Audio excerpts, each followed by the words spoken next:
Olá, boa noite. Seja muito bem-vindo, seja muito bem-vinda ao Centro Espírita Morada Cristã. É uma alegria imensa ter você conosco para mais este instante de recolhimento e preparo para o atendimento espiritual, por meio das preces intercessoras. Que este momento de luz toque o seu coração e envolva seu lar em paz e serenidade.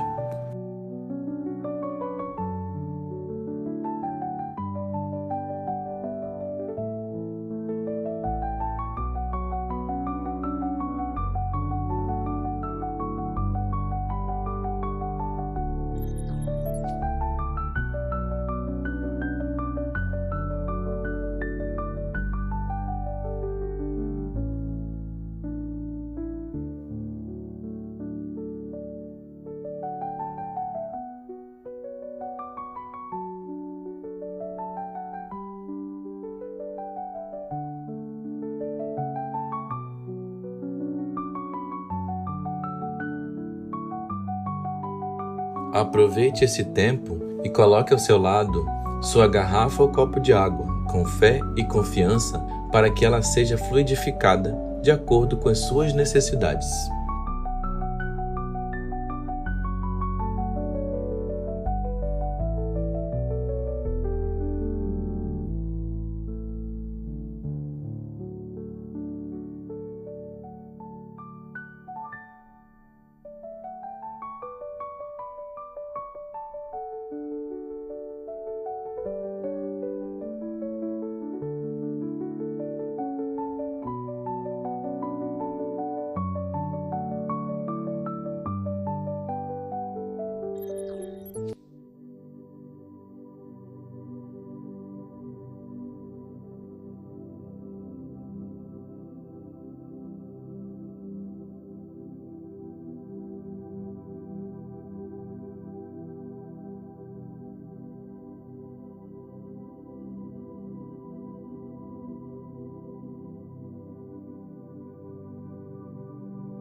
Hoje daremos início ao nosso preparo com a leitura do capítulo 25 do livro Boa Nova, psicografado por Chico Xavier pelo espírito de Humberto de Campos, editora FEB, cujo título é A Última Ceia. Reunidos os discípulos em companhia de Jesus, no primeiro dia das festas da Páscoa, como de outras vezes, o mestre partiu o pão com a costumeira ternura. Seu olhar, contudo, embora não traísse a serenidade de todos os momentos, apresentava misterioso fulgor, como se sua alma, naquele instante, vibrasse ainda mais com os altos planos do invisível. Os companheiros comentavam com simplicidade e alegria os sentimentos do povo enquanto o mestre meditava silencioso. Em dado instante, tendo-se feito longa pausa entre os amigos pauradores, o Messias acentuou com firmeza impressionante: Amados, é chegada a hora em que se cumprirá a profecia da Escritura. Humilhado e ferido, terei de ensinar em Jerusalém a necessidade do sacrifício próprio, para que não triunfe apenas uma espécie de vitória, tão passageira quanto as edificações do egoísmo ou do orgulho humanos. Os homens têm aplaudido em todos os tempos as tribunas douradas, as marchas retumbantes dos exércitos que se glorificaram com despojos sangrentos. Os grandes ambiciosos daram à força o espírito inquieto das multidões. Entretanto, eu vim de meu Pai para ensinar como triunfam os que tombam no mundo, cumprindo um sagrado dever de amor, como mensageiros de um mundo melhor, onde reinam o bem e a verdade. Minha vitória é a dos que sabem ser derrotados entre os homens, para triunfarem com Deus na divina construção de suas obras, imolando-se com alegria para a glória de uma vida maior. Ante a resolução expressa naquelas palavras firmes, os companheiros se entreolharam ansiosos.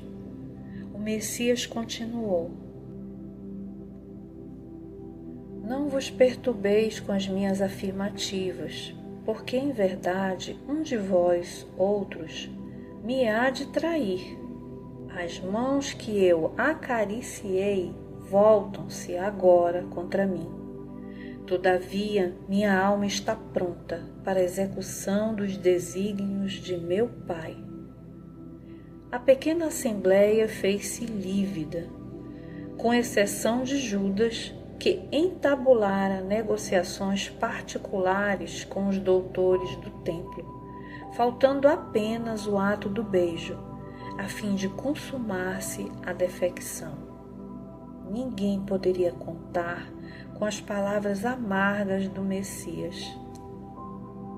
Penosa sensação de mal-estar se estabelecera entre todos.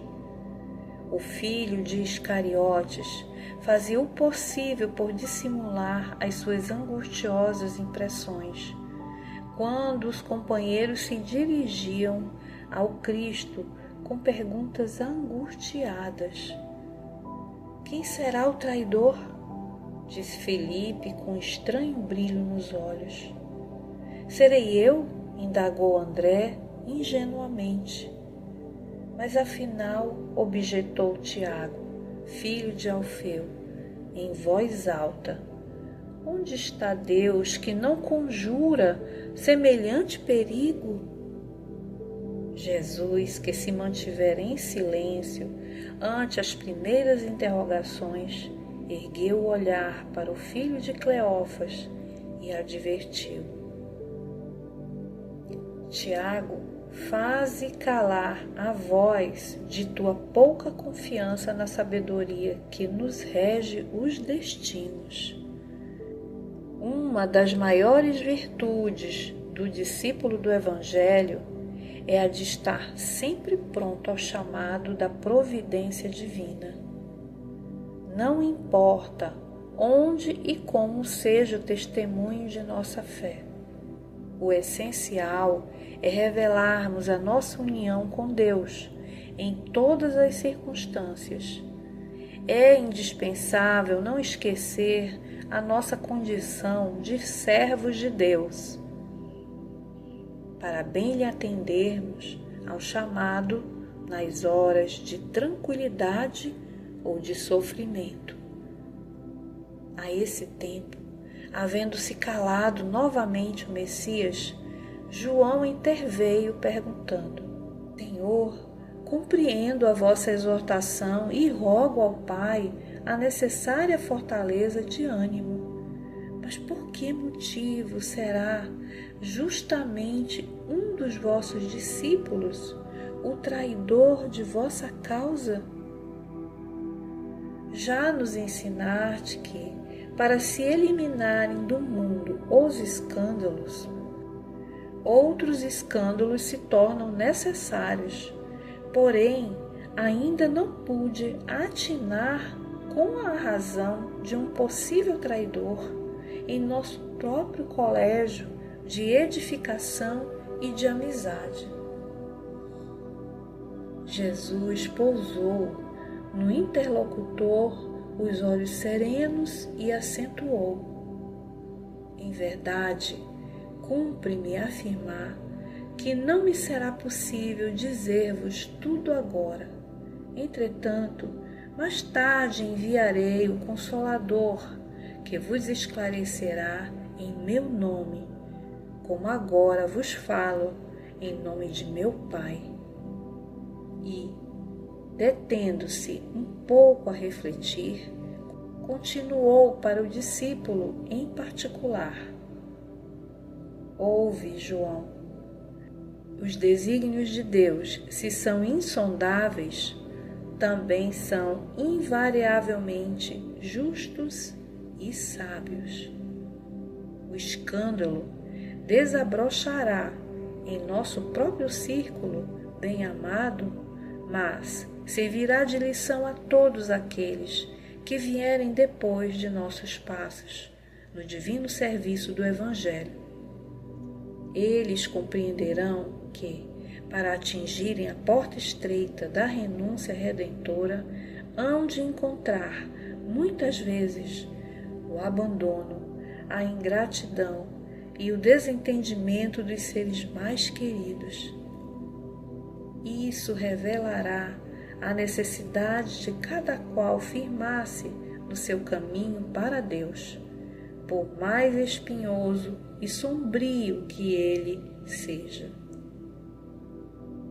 O apóstolo impressionara-se vivamente com as derradeiras palavras do Mestre e passou a meditar sobre seus ensinos. As sensações de estranheza perduravam em toda a assembleia.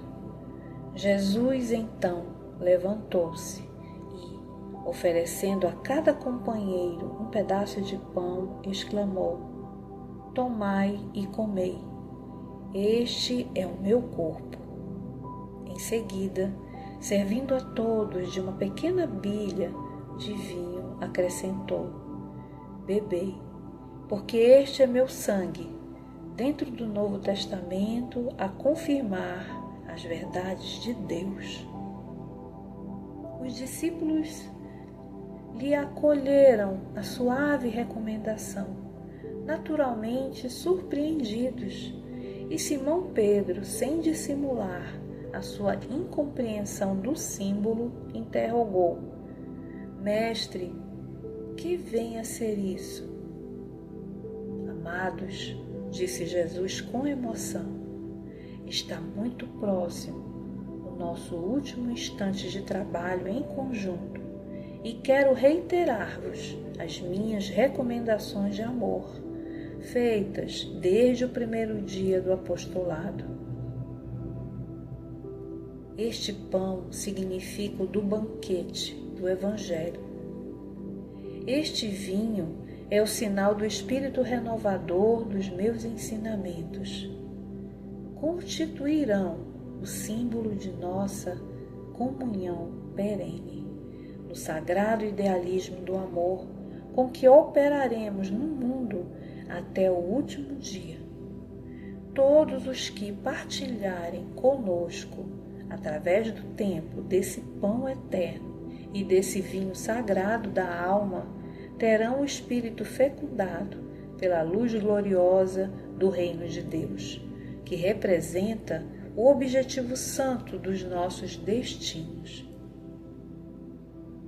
Ponderando a intensidade do esforço a ser empregado e aludindo às multidões espirituais que se conservavam sob a sua amorosa direção, fora dos círculos da carne, nas esferas mais próximas da terra, o Cristo acrescentou: imenso é o trabalho da redenção, mesmo porque tenho outras ovelhas que não são deste aprisco, mas o reino nos espera com a sua eternidade luminosa.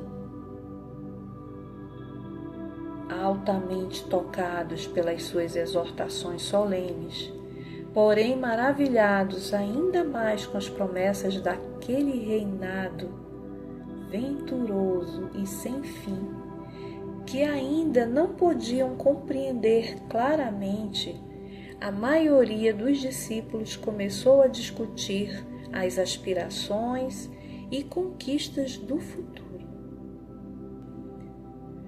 Enquanto Jesus se entretinha com João em observações afetuosas, os filhos de Alfeu examinavam com Tiago as possíveis realizações dos tempos vindouros, antecipando opiniões sobre qual dos companheiros poderia ser o maior de todos quando chegasse o reino com as suas inauditas grandiosidades.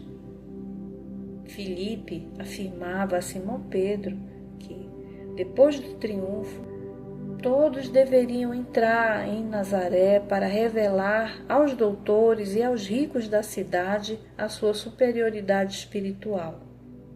Levi dirigia-se a Tomé e lhe fazia sentir que, verificada a vitória, se lhes constituía uma obrigação a marcha para o templo ilustre, onde exigiriam seus poderes supremos.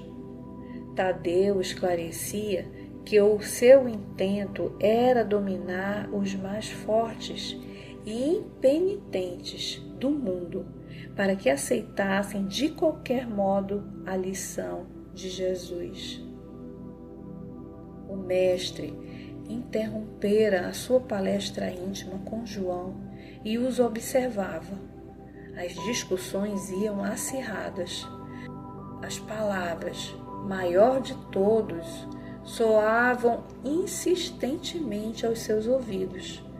Parecia que os componentes do Sagrado Colégio estavam na véspera da divisão de uma conquista material e, como os triunfadores do mundo, cada qual desejava a maior parte da presa.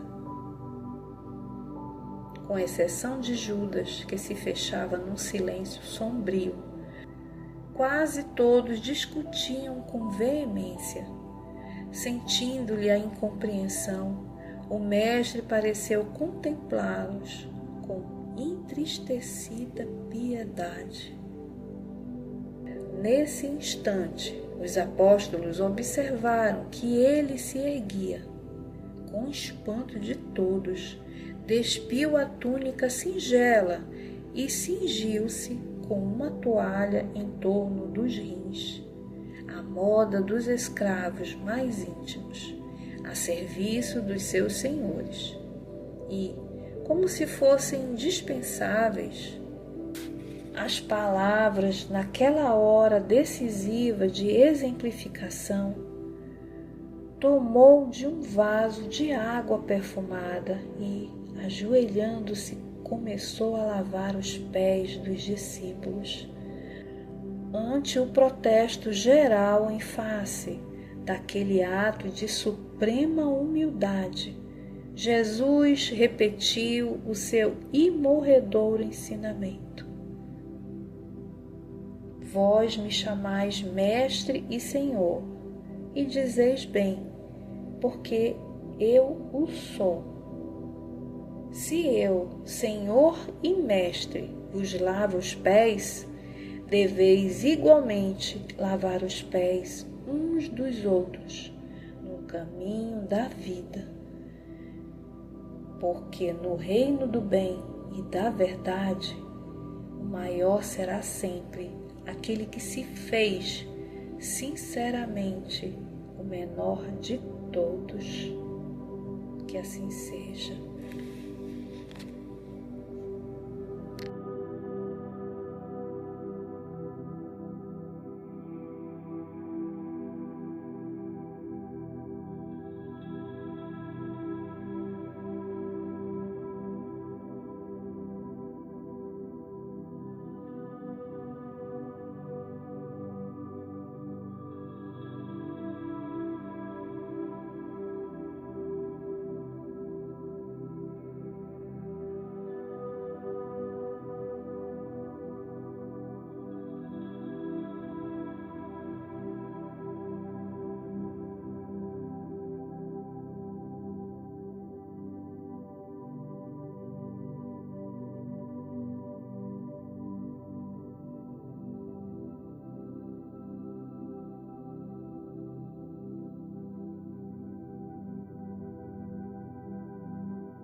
Com serenidade e o pensamento elevado, convidamos você a se conectar com as esferas superiores, unindo-se a nós em oração.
Fazendo a prece, oramos de Emmanuel, contida no livro Coragem, psicografado por Chico Xavier e ditado por espíritos diversos, publicado pela editora Comunhão Espírita Cristã, que nos diz assim: Senhor, não te pedimos a isenção das provas necessárias, mas apelamos para a tua misericórdia, a fim de que as nossas forças consigam superá-las.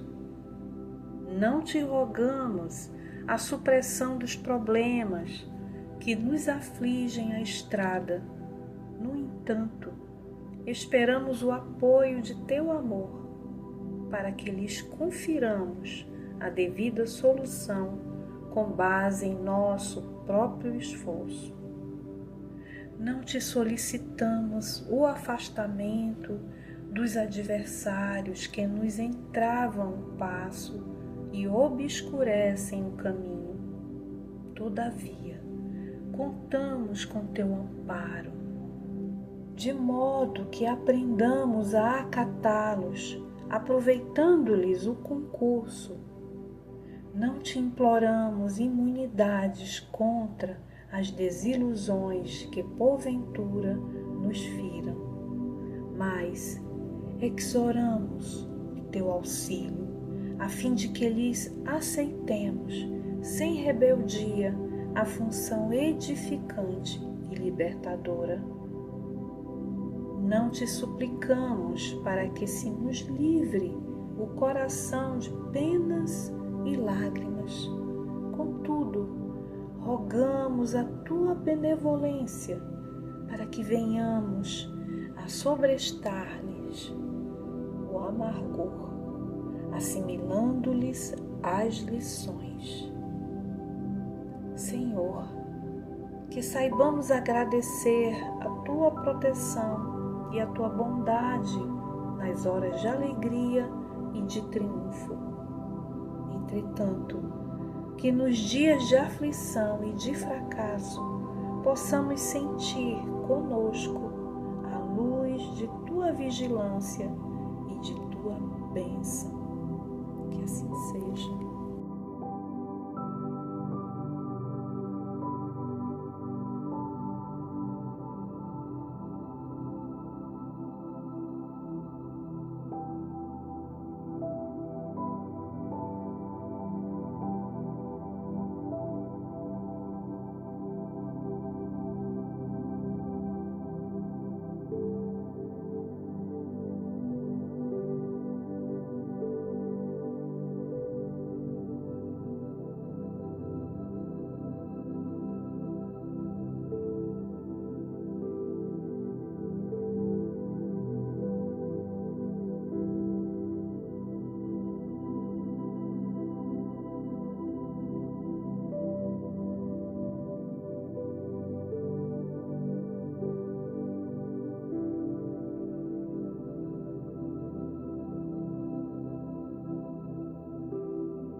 Queridos irmãos e irmãs, Vamos seguir agora em recolhimento com um coração agradecido a Deus pela dádiva da vida e pelas bênçãos que muitas vezes em silêncio nos cercam.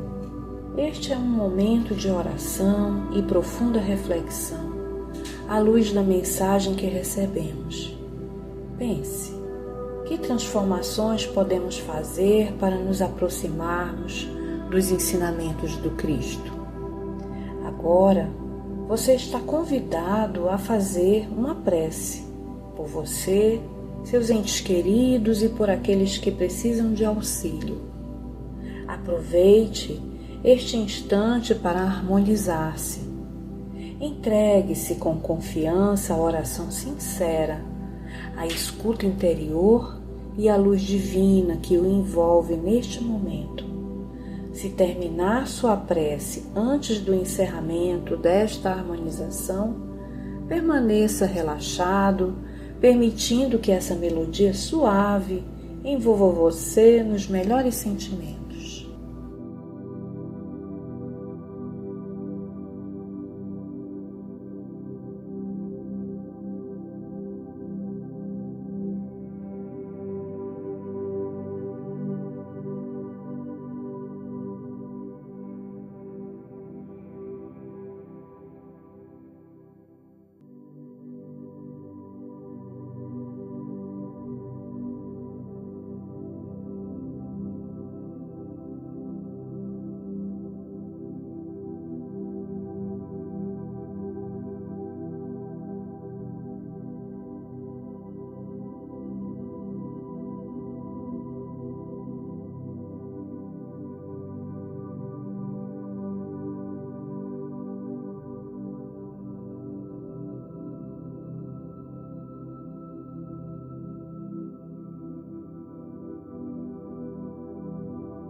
Queridos amigos e amigas, encerramos mais um momento de preparo por meio das preces intercessoras para o seu atendimento espiritual, cultivando gratidão no coração. Que Jesus e os benfeitores espirituais nos amparem, nos inspirem e nos ajudem a fortalecer a nossa fé. Que sejamos guiados pela serenidade, resignação e disposição sincera de nos melhorarmos. Que tenhamos coragem para mudar e sabedoria para reconhecer o que deve ser mudado. Se Deus assim permitir, nos encontraremos novamente na próxima segunda-feira. Que a sua semana seja iluminada por pensamentos elevados, sentimentos de amor e fraternidade. Receba o nosso abraço carinhoso e fique com o amor de Deus em seu coração. Até breve.